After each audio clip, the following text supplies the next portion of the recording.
Welcome to Chillin' 101. We hope this video helps.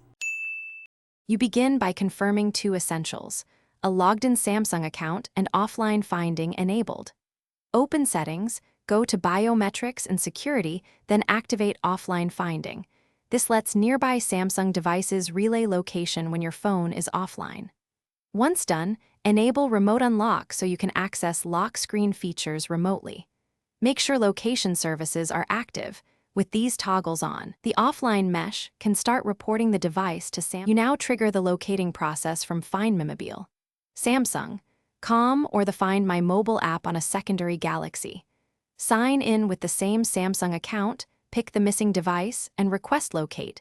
The service queries the network and nearby Galaxy devices for the last known position. Once done, choose Ring to attract attention or use Unlock to regain access when necessary. If the phone is offline, request the last known location and wait.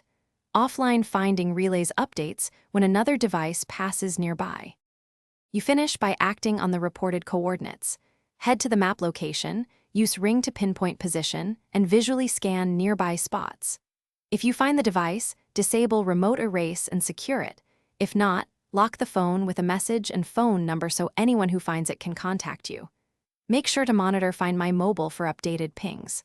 If something goes wrong, first resync the Samsung account and toggle offline finding. That often restores reporting through the mesh.